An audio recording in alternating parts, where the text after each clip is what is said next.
C'est ça. Moi, je fais une photo avec lui, de toute façon. C'est leur fonction. Ah oui,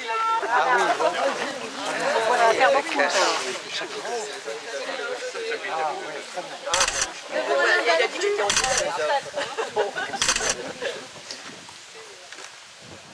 J'ai rencontré Philippe avant de rencontrer ses livres. Je sais la vie qui accompagne l'écriture de chacun de ses livres. Donc je le connais depuis quand même une bonne dizaine d'années. Mais ce sont d'abord ses livres qui m'ont mis sur la piste de sa pensée et de sa personne, bien sûr.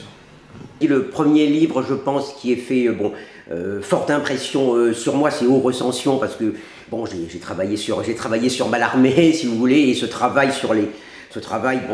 poétisant, mettant en forme poétique donc toutes les recensions qui ont pu être faites de Mallarmé.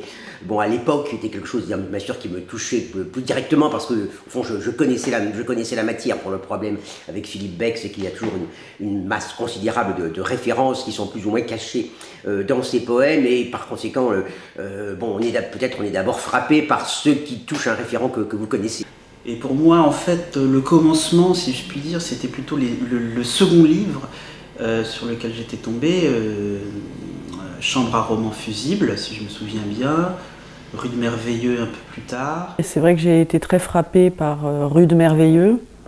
Alors sinon, j'aime beaucoup aussi Un journal, dans ce qu'il révèle aussi de fragilité, c'est-à-dire que c'est un texte qui, d'une certaine manière, est moins tendu ou peut-être tenu que les autres. D'ailleurs, j'en ai parlé dans mon intervention.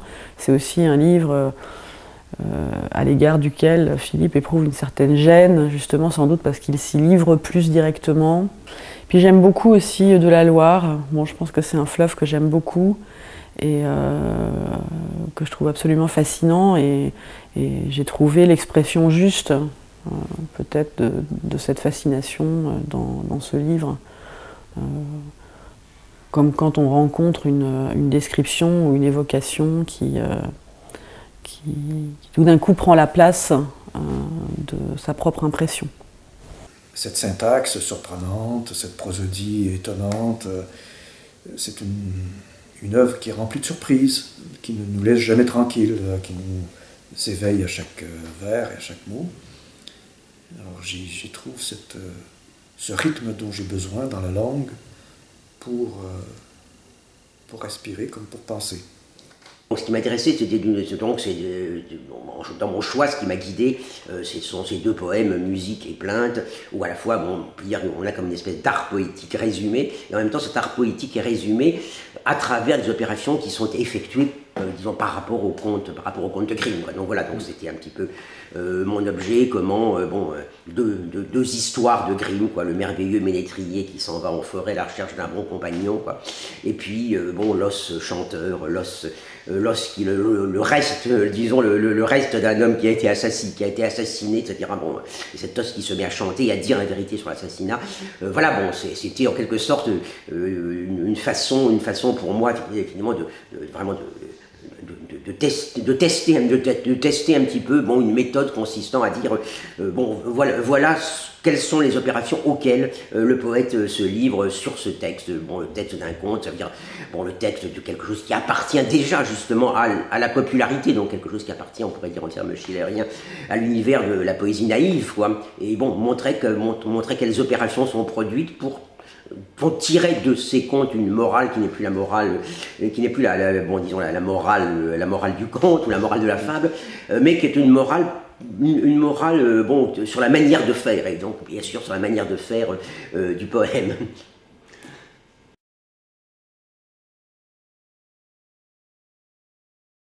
Mon intervention s'appelait Le principe de Merlin. Alors, mon intervention s'appelle Métaphonie parmi les flots. L'intervention est sans titre, elle avait été annoncée comme de la poésie au poème. C'était donc vraiment toute une espèce de grande volonté de resituer la perspective de la poésie de Philippe Beck dans une espèce de problématique extraordinairement large, qui est celle du romantisme allemand, disons, dans la lignée des problèmes posés par Schiller sur disons, la séparation entre poésie naïve et poésie sentimentale, et donc ce qui entraîne toute cette grande discussion allemande qui passe par les frères Schlegel, qui aboutit à Hegel. Et donc je voulais un petit peu resituer la question de la fabrique du poème dans cette espèce aussi de rapport compliqué, puisque le romantisme allemand, au fond, pose qu'il y a poésie pour autant il y a poème pour autant qu'il y a déjà une poéticité qui la précède. Voilà, et Philippe Beck donc se trouve un petit peu pour moi aussi dans cette espèce de situation en quelque sorte où rien n'est naturellement poème, quoi, et au fond il faut que le poème crée en quelque sorte sa propre nécessité, ou crée en quelque sorte ce qui le précède et ce qui l'oblige, ce qui fait pression sur lui, comme il dit souvent.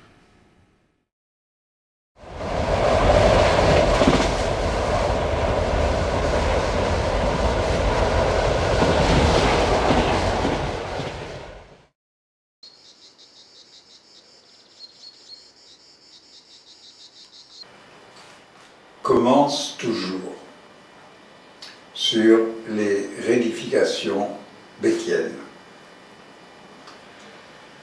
Exergue joyeusement sur les brèves notes d'un chant populaire. Pier Paolo Pasolini. Allégresse des notes brèves, voilà ce qui a joint deux poètes, Pasolini et Beck. Le second a-t-il ou non cette référence en tête? Cela n'importe pas. On relève simplement cette rencontre, car elle ne peut pas ne pas être fortuite sans avoir cette nécessité que seul le fortuit réserve. Cela devait se produire. Lorsque Pasolini est mort, Beck avait et n'avait que 12 ans. Il y avait à la fois césure et enjambement. Un communisme resté en arrière, un populaire se tendait déjà le relais. Un populaire comme cela, sans quoi poésie n'est que dorure. Les contes chantent leur réflexion qui chante leur défection.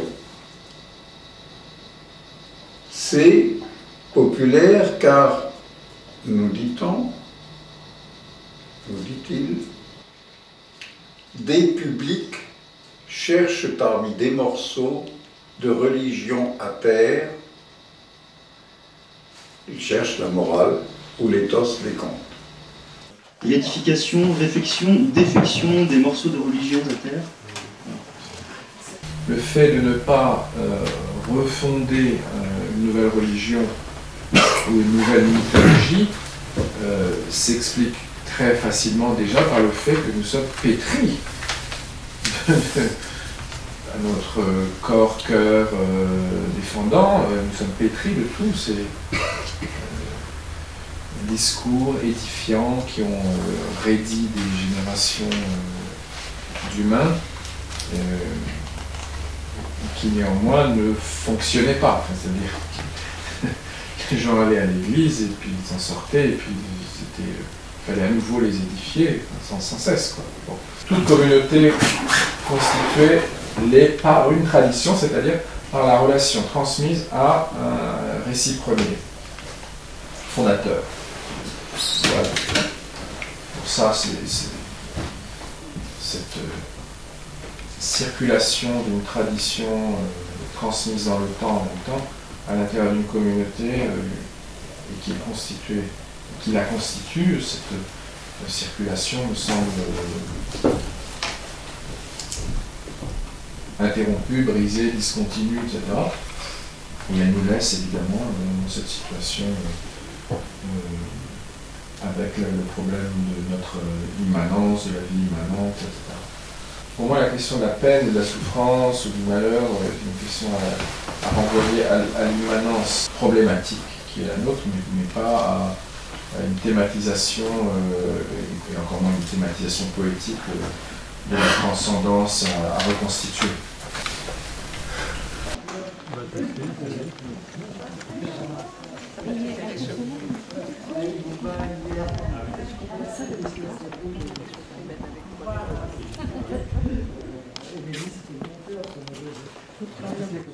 Quand j'ai lu Dans de la nature, il y a un imaginaire sonore qui s'est ouvert, qui n'était pas extrêmement précis, mais il y avait quand même une espèce de, pour employer un terme qui fait peut-être un peu béquille, un pré-monde musical. Donc ça, je l'avais à l'esprit, que je voulais faire un projet à partir du livre. Et le bon moment est venu pour moi quand j'ai reçu cette commande de Kent Nagano pour l'Orchestre symphonique de Montréal, d'un triple concerto en fait pour corps anglais, corps de basset, corps français et orchestre. Donc dès que j'ai commencé à ébaucher quelques petites idées pour les trois solistes, ça sonnait pour moi toujours, il y avait toujours une trace de bucolique ou une trace de pastoral avec les corps, les appels, les corps de chasse, etc. Donc, et puis bon, il y avait les percussions aussi qui permettaient d'utiliser des appareils qui étaient utilisés par exemple par Lully dans ses opéras, ou par exemple des plaques de tôle pour simuler le tonnerre, ou une machine à vent, ou des choses comme ça. Donc voilà, c'est la conjonction de la lecture de Dans de la nature et la commande de l'OSM qui a rendu possible la création de cette pièce. J'ai découvert l'œuvre de Maxime McKinley, son concerto, à partir de ce livre Dans de la nature que j'ai écouté. Donc j'ai décidé moi-même de faire une vidéo à partir du livre et à partir du concerto.